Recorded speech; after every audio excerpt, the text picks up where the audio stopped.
Okay. Well, we're here at Phantom Interviews here doing a little special on Bause Mason.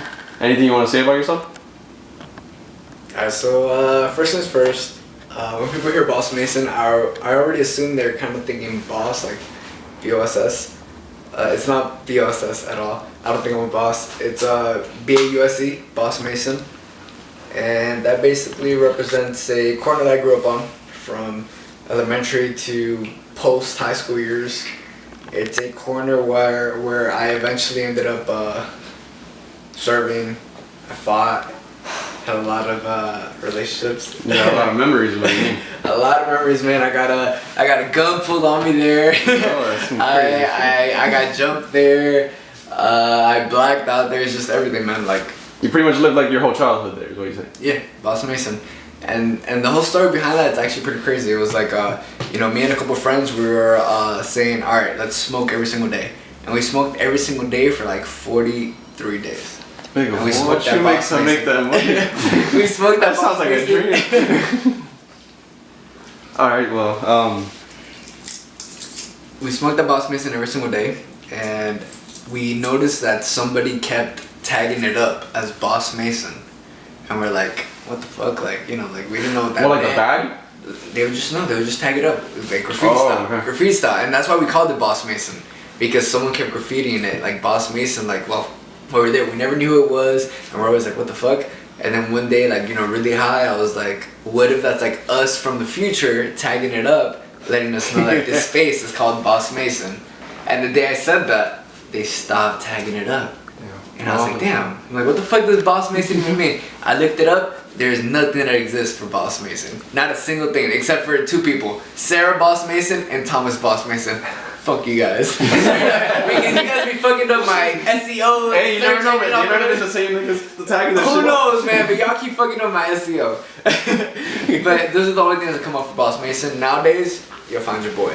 But dope. Yeah, like back in the day, that was 2013, and I went to a spring weekend in Panama City, and I was really high, really fucked up. I was under a table, and I started thinking about like an artist name. I was like, damn, I love my real name. My real name is Rudy Flores, and as Rudy Flores, I've accomplished amazing shit. But I knew I needed a pen name. Like, do you know who Mark Twain is?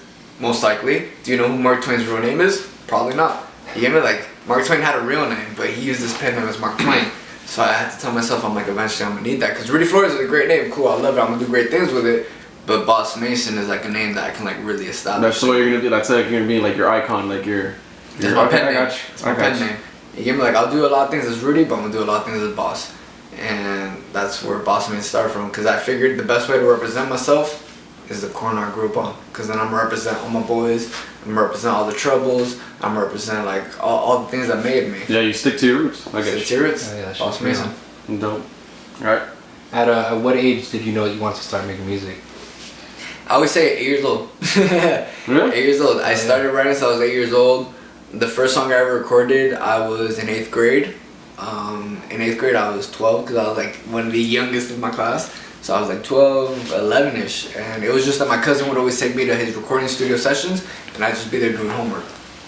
And then, like one day he was like, hey, Chris, my middle name is Christopher, so he's like, Chris, pick a beat, write a hook, write a verse. And I was like, You kind of. I'm like, oh, fuck it, yeah, I gotta do it. You Pressure. get me? Like, under the pressure, but I did it. And recorded the song was amazing. It was the first song I ever recorded. You'll never find it because I lost the iPod that had it. But that was the first time I recorded. It was my first, time ever there. And I realized that I could be good at it. You get me? Like, I love writing. End goal of this all for me is, I want to write books. That's all I care about. Like, I'm going to go down as a person that writes books. I love writing. What do you? Okay, a question. Do you just like writing books, or you like reading them too? I love reading them. Reading them is what taught me how to write better.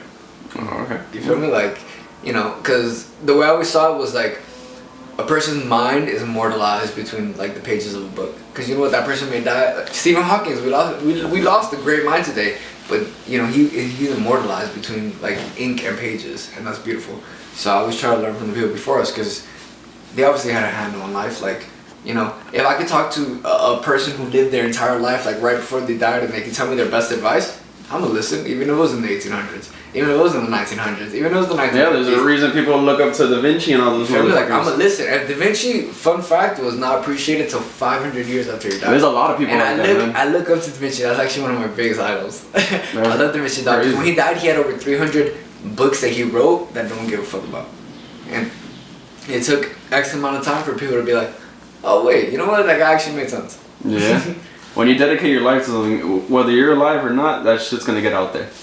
It's just a matter of fact that you put effort into doing whatever you love to do. Yeah, definitely. Alright. So, I like another question. All right. So I was told that you're also a producer. I have a good ear for music. I can compose music. You hear me? I've had a producer for the last almost 5 years now. We met on Craigslist, and he is really my like down to ride producer. Like shout out O2Y, shout out to Follicle. Like we met on Craigslist almost 5 years ago, and it was just one of those things where he was looking for an artist who was consistent. I was looking for a producer that was consistent, and we just linked up. We created a tape. He ended up going to Full Sail. Went to Full Sail for X amount of time to get his diploma. Came back. We're still working together. He's my sound guy in every single event that I do nowadays. He must have like kept it true to the boy. I don't produce as well as he does. I just watch. But So you would say like you're more of the up front of the microphone type of guy. You're more. yeah. As of right now, rapping. yeah, but give me a couple years. I Like, got I get you, this I got interview in a couple years. Because I got the ear. Like, O2Y, I'm able to tell him, like, hey, do this, do this, do this. I don't know how to do it, but I'm able to direct it. I got So I you, know I got once I learn how to do it, game over. So you would say that you learned from this guy? You learned everything you know from him? Yeah, dude. Me and him, like, we've spent, like, where it's just, like, days together at a time where we're making music, and you know, like it's like, all right, create a beat right now. All right, I'm gonna create a hook right now. All right, let's make a song right now. And it's like, all right, we did it. You guys All are right, just in next sync, one, is what you're saying. Yeah. Hey, Definitely. dope, First dope. person I was ever like really comfortable in front of a mic for. And that was like 4 years ago. Would you say that's like the turning point when you met this guy? Would you say that was like the turning point in you becoming from amateur to like somewhere more